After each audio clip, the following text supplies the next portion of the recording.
Olá, boa noite. Boa noite. Exame do Enem é adiado para quase 200 mil alunos. Eles não vão fazer a prova no próximo fim de semana porque muitas escolas estão invadidas. Governo arrecada mais de 50 bilhões de reais em impostos e multas com repatriação de recursos. Indefinição nas eleições americanas. Pesquisa aponta que Donald Trump passa Hillary Clinton na corrida presidencial. Vazamento coloca a Arena do Corinthians em risco e clube anuncia que vai cobrar explicações da construtora Odebrecht. E TSE marca depoimentos de testemunhas no processo que pede a cassação da chapa Dilma Temer, eleita em 2014. E você acompanha essas e outras notícias após o intervalo.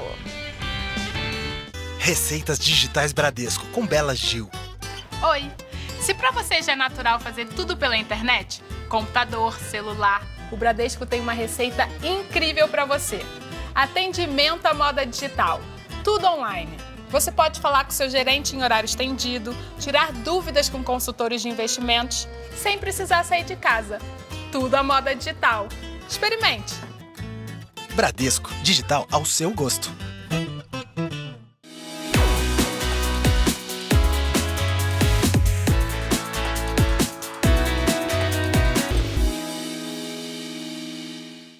Quem tem paixão por comunicação sabe muito bem qual faculdade escolher. Aquela que prioriza a formação ética e humanística, sem deixar de lado vivência e experiência. Porque não basta estar preparado para o mercado. É preciso estar pronto para a vida. Se você quer se formar e transformar o mundo, faça Casper Libero. Vestibular 2017. Inscrições abertas. Faculdade Casper Libero. Paixão por comunicação.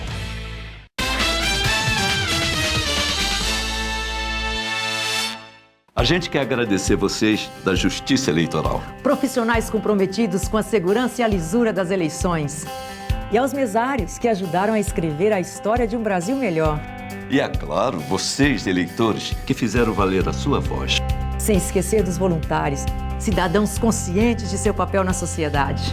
Mas esse não é o fim. É apenas o começo. Fiscalize, participe. Faça sua voz ser ouvida. Se você anda com problemas no relacionamento ou triste por um amor não correspondido, fica comigo no Todo Seu de hoje, que tem conselheiro sentimental. Na gastronomia, pratos brasileiros de dar água na boca. E aqui no palco, eu recebo os atores Marcos Nauer e Emiliano Dávila. E também o meu querido Giovanni, que vem apresentar os projetos de sua carreira solo. Estou te esperando. Todo Seu, hoje 10h30 da noite.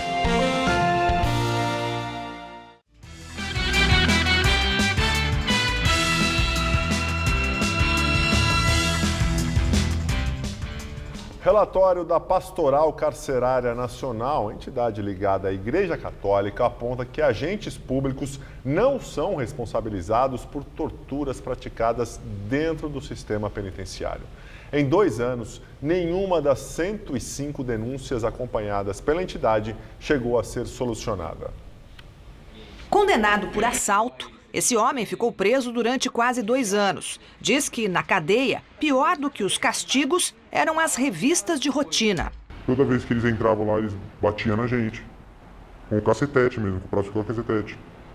Dava murro, e dava chute. Eles te torturam, dá choque, spray de pimenta. E assim, é todo mundo que tá dentro do negócio, entendeu? Achou droga, achou isso, eles vão e torturam mesmo, não tô nem aí. No dia da visita, dá para notar as marcas que ficam pelo corpo, diz a mulher, cujo companheiro está preso há 8 anos. Já foi machucado muitas vezes. Uma vez eu fui visitar ele lá em Venceslau, né, que a gente chama de tranca. Ele estava todo machucado, com ferimento na cabeça. Por medo, o preso e as famílias geralmente preferem o silêncio. E mesmo quando há uma denúncia, dificilmente ela é apurada. A Pastoral Carcerária, entidade ligada à Igreja Católica, encaminhou durante 2 anos 105 denúncias de tortura em presídios de 16 estados e no Distrito Federal. Em apenas 23 casos, houve a abertura de um inquérito policial. Nenhum deles chegou à justiça e ninguém foi punido. Em metade dos casos, os agressores foram identificados como servidores do sistema penitenciário. Além de violações sexuais e espancamentos, o estudo da Pastoral constatou que presos ficaram privados de comida e de socorro médico. Simplesmente eles deixam o preso passando mal um tempão e não vão buscar o preso. Eu vi o preso se debatendo lá na maca. Ô, senhor, e aí, senhor? Todo mundo gritando. Ô, e aí, senhor? E aí, senhor? E nada. Deixou o preso lá morrendo. O autor do relatório acusa de omissão o Ministério Público, a Defensoria Pública e o Judiciário.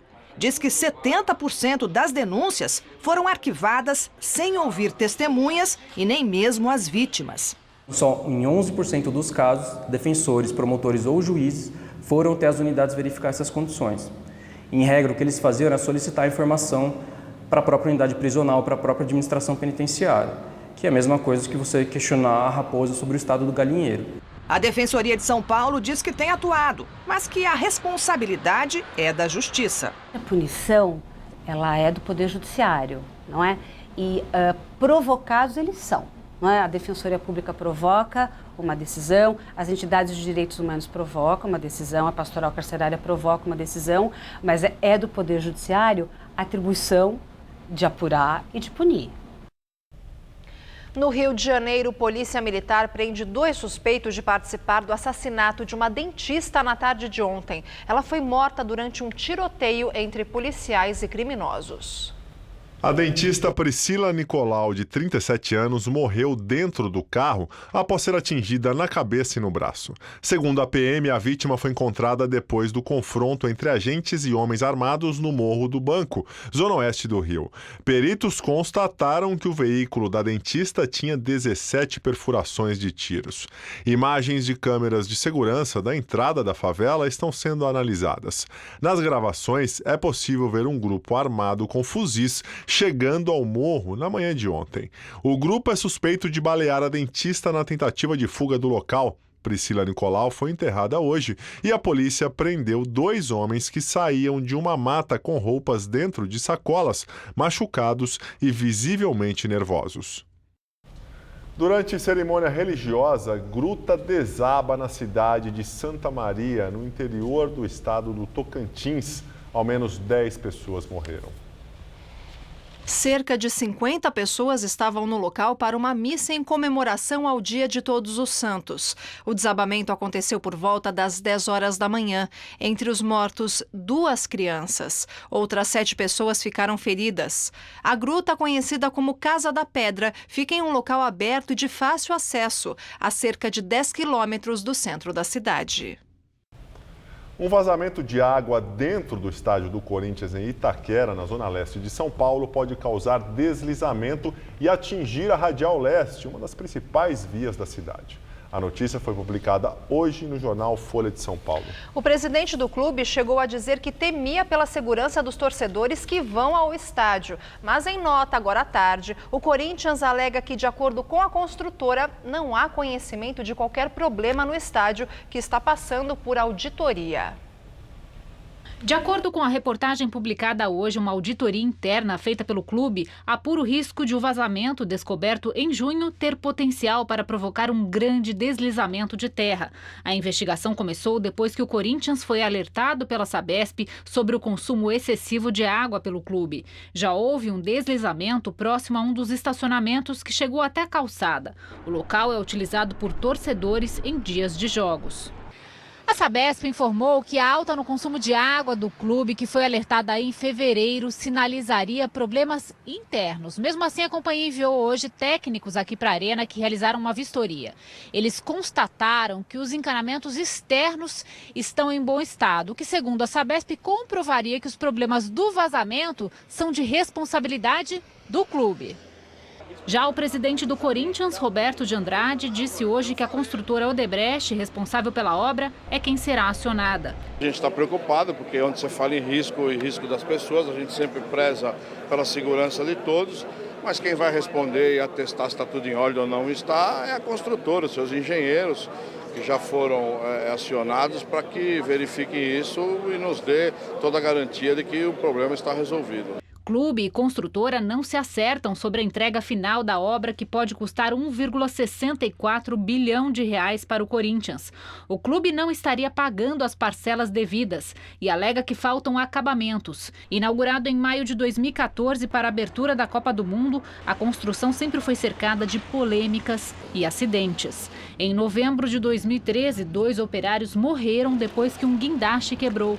Hoje, a Folha de São Paulo também divulgou este vídeo das câmeras internas do estádio, gravado em fevereiro deste ano. A imagem mostra o momento em que um pedaço do teto da entrada principal da arena despenca. A estrutura pesa cerca de 2 toneladas. Ninguém se feriu. Procurada pela produção do Jornal da Gazeta, a construtora Odebrecht informou que não irá se manifestar sobre o caso.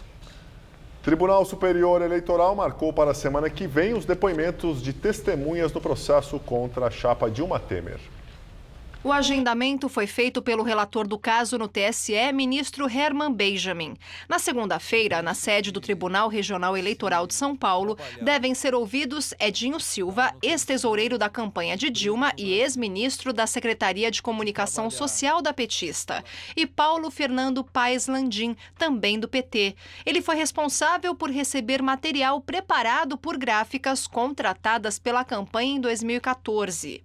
Na quarta-feira, na sede do Tribunal Superior Eleitoral, em Brasília, serão ouvidos Gilles Azevedo, ex-chefe de gabinete de Dilma, e Serguei Soares, ex-presidente do Instituto de Pesquisa Econômica Aplicada, o IPEA. Eles serão ouvidos dentro da ação que pode levar à cassação da chapa. A ação foi movida pelo PSDB, que alega abuso de poder político e econômico na campanha de 2014. Uma força-tarefa foi montada no TSE para apurar o caso e vai investigar as movimentações financeiras de 3 gráficas que trabalharam para a chapa. As empresas investigadas são Focal, RedeSeg e VTPB. As gráficas tiveram seus sigilos bancários quebrados. Elas receberam juntas 53 milhões de reais. Um laudo contábil de peritos do TSE apontou que as empresas não apresentaram documentos que comprovassem a entrega dos produtos e serviços contratados pela campanha de Dilma e Temer. Em depoimento a investigadores da Lava Jato, o senador cassado Delcídio do Amaral diz que o ex-ministro Antônio Palocci era o software e tesoureiros hardware do PT. Segundo Delcídio, software porque Antônio Palocci pensava os projetos do governo em benefício do PT. Já João Vacari Neto e José de Filipe Júnior, que foram tesoureiros das campanhas presidenciais do PT de 2010 e 2014, eram o hardware, porque, de acordo com Delcídio, executavam a arrecadação de propina com empresas beneficiadas no esquema de corrupção. Ainda de acordo com o senador cassado, Palocci era a ponte do governo com os empresários. Delcídio contou também aos investigadores da Lava Jato que o ex-ministro tinha um apartamento duplex em Brasília, onde ele frequentemente recebia pessoas para contato.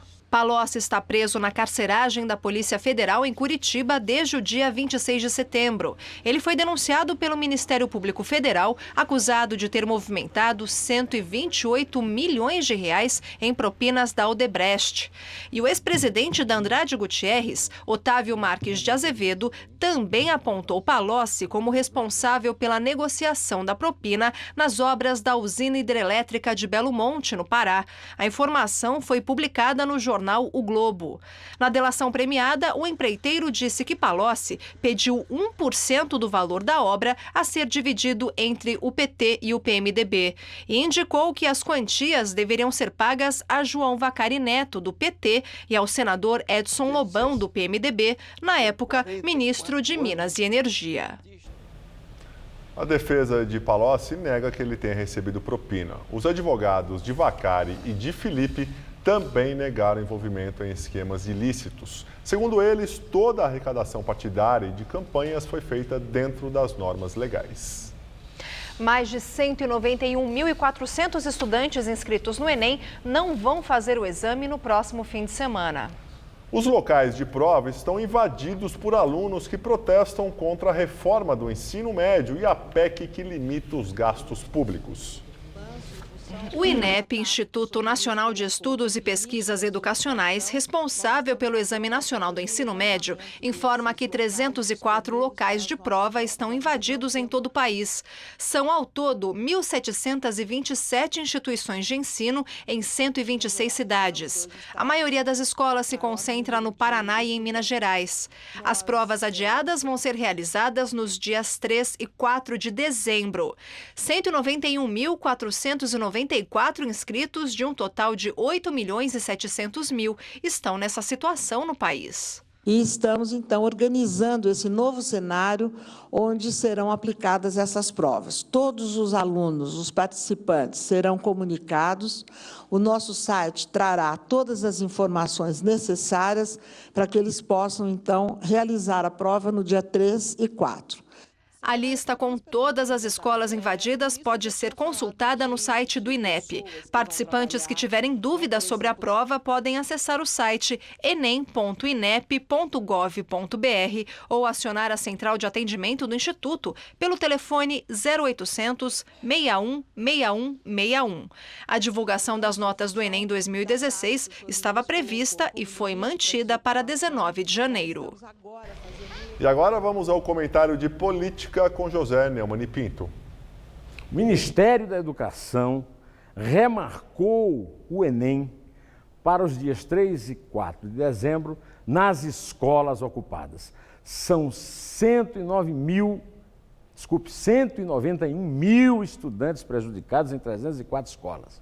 É um governo federal, o Ministério da Educação, covardes, que permitem que uma esquerda leviana e irresponsável manipule garotos que ocupam escolas, prejudicando não só aqueles inscritos no Enem, mas todos os estudantes brasileiros parados em protesto contra uma medida correta que determina que o governo só pode gastar o que ganhou, o que tem no cofre, e contra uma medida correta de promover uma reforma revolucionária no ensino médio. O Enem é exatamente isso, o ensino médio. Ou seja, o juiz que mandou cortar a água e a luz lá no Paraná para os ocupantes, esse juiz está certo, os governadores, o Ministério da Educação, o governo federal, o presidente Temer estão errados em ter medo dessas ocupações que não são rebeldes, que não são protestos, são um crime contra o Brasil na situação que o Brasil está.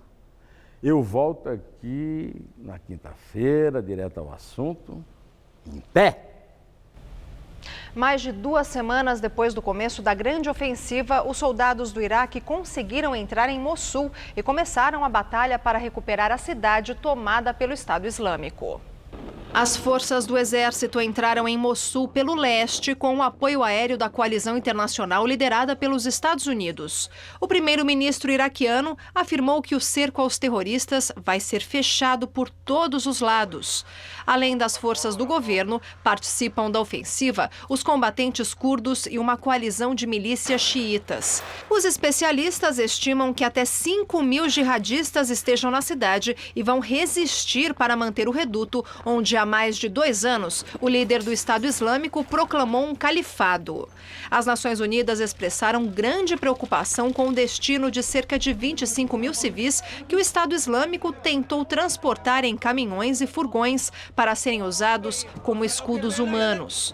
A patrulha dos aviões da coalizão impediu que a maioria dos veículos seguisse de um subúrbio até o centro da 2ª maior cidade do Iraque. Abandonar o país de origem por causa da guerra e dos conflitos políticos e religiosos é uma dura realidade enfrentada por muitas crianças. O Brasil tem hoje quase 9.000 refugiados, cerca de 3.000 vieram da Síria. As escolas de cultura islâmica são a oportunidade para muitos jovens manterem viva a tradição e a cultura dos pais. Todos os dias, os alunos participam da oração. O uso do véu para as meninas não é obrigatório, mas a maioria faz questão de usá-lo. Nem todo mundo que estuda nessa escola é árabe, algumas pessoas são brasileiras. Então, a gente gosta de mostrar nossa cultura para as outras pessoas de fora, essas coisas.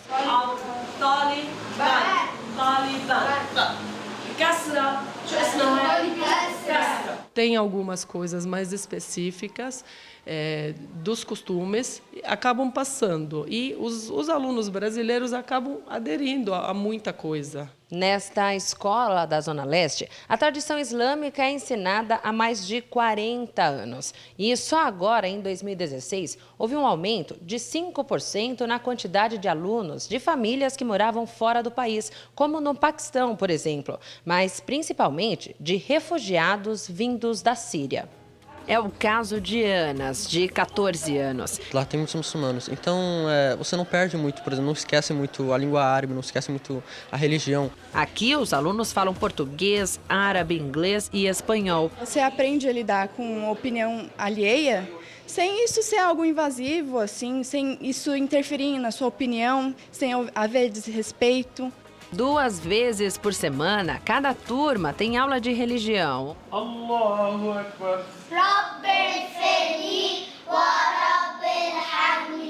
Quando acostuma desde pequeno fazendo as orações, então quando ele fica grande, começa a saber definir, aprender, entender, ele não vai estranhar, para ele poder praticar as obrigações religiosas numa boa, sem esforço.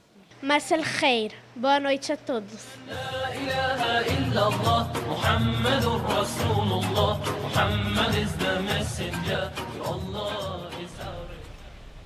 Nova pesquisa da rede ABC News com o jornal Washington Post indica que Donald Trump está à frente de Hillary Clinton pela primeira vez. Ele teria 46% das intenções de voto contra 45% de Hillary. Há uma semana das eleições presidenciais, os democratas acusam o diretor do FBI de se intrometer na corrida à Casa Branca. Ele ordenou a reabertura da investigação sobre o uso que Hillary Clinton fez de servidor de e-mail privado. James Comey, de 55 anos, ordenou a reabertura da investigação depois da descoberta de novos e-mails de Hillary Clinton em servidor privado, quando ela era secretária de Estado. As mensagens estavam no laptop do ex-marido de um colaborador dela, envolvido num escândalo sexual. Um juiz autorizou o FBI a examinar as mensagens. Comey tinha arquivado o processo em julho sem encontrar evidências para acusar Hillary, mas disse que ela foi extremamente descuidada ao lidar com informações secretas. A Casa Branca declarou que não vai acusar nem defender o diretor do FBI. A Receita Federal informou hoje que o governo arrecadou quase 51 bilhões de reais com a repatriação de recursos de brasileiros no exterior. O prazo para adesão ao programa terminou ontem. Esse valor foi arrecadado com cobrança de impostos e multas sobre os ativos mantidos por brasileiros em outros países. E o presidente do Senado, Renan Calheiros, anunciou hoje que irá apresentar um projeto para reabrir o programa de regularização de ativos mantidos no exterior em 2017. Segundo o Renan, a abertura de um novo programa de repatriação foi acertada com o presidente Michel Temer. E agora o comentário de Josias de Souza, direto de Brasília.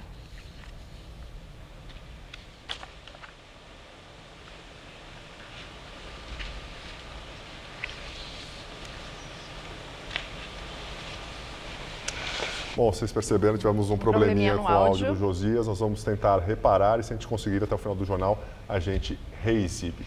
Enquanto isso, vamos falar do tempo. Hoje foi mais um dia de tempo abafado, com chuvas pontuais e temperaturas em torno dos 30 graus em todo o estado. Segundo os meteorologistas, vai esquentar ainda mais amanhã, no feriado. Mas já na quinta-feira o tempo muda novamente. Então vamos ver em detalhes a previsão para amanhã com Mariana Armentano.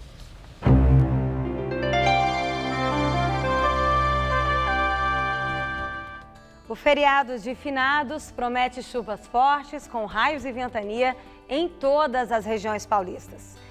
As instabilidades causadas pela frente fria podem provocar chuvas já pela manhã no Vale do Ribeira e no oeste do estado. Nas outras áreas, o tempo continua bem abafado, a nebulosidade aumenta ao longo do dia e chove a partir da tarde. A máxima pode chegar aos 35 graus em Araçatuba e aos 36 em Votuporanga. No litoral do estado, chega a fazer até 34 graus em Santos e também em Caraguatatuba. Vamos ver como fica o tempo aqui na capital? Olha só, nessa próxima madrugada teremos mínima de 20 e máxima amanhã à tarde de 30 graus, com risco de temporais. Aí na quinta-feira o tempo muda com a chegada de uma nova frente fria e vai esfriando ao longo da tarde. Os termômetros podem registrar até 18 graus à noitinha. E aí na sexta, com o tempo mais fechado, não faz mais que 22 graus. E com a chegada do calor e também das chuvas, é hora de começar a pensar na prevenção e no combate ao mosquito da dengue. A Secretaria Municipal de Saúde informou que o número de casos de dengue caiu 84% na cidade em relação ao ano passado. Do dia 1º de janeiro a 8 de outubro, foram confirmados 15.917 casos com 7 mortes. Os trabalhos de prevenção continuam durante todo o ano para evitar novos registros. Nós fazemos um trabalho preventivo aqui na cidade de São Paulo, que é a eliminação dos criadouros em todos os imóveis. Então, os agentes vão visitar todos os imóveis do município, eliminando os criadouros e orientando a população para que mantenha a casa livre dos criadouros do mosquito Aedes aegypti. O mais importante nesse momento, que a gente está com poucos casos de dengue, zika e chikungunya, é a gente conseguir eliminar esses criadouros. Tribunal de Contas do Estado suspende a licitação para obras da linha 15 Prata do monotrilho.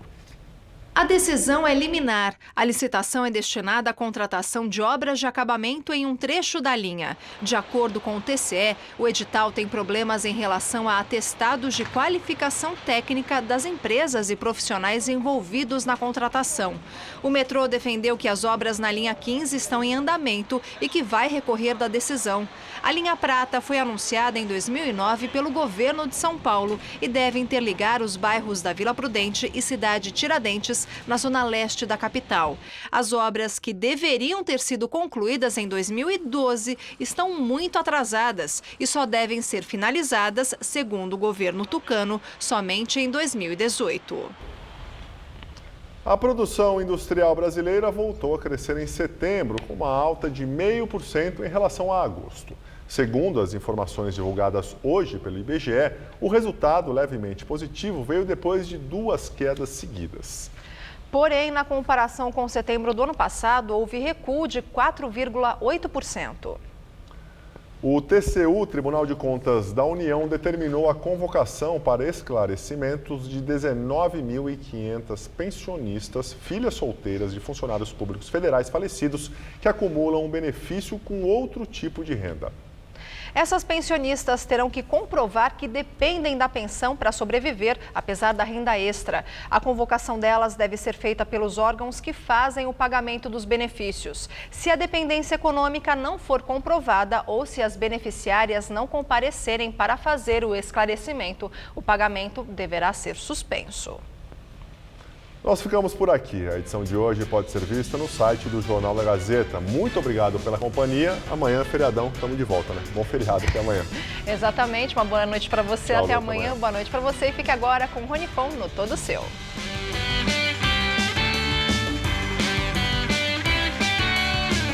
Matérias especiais e comentários do universo esportivo. Você confere no Gazeta Esportiva. Nesta quarta, 6 da tarde. Assista agora Todo Seu.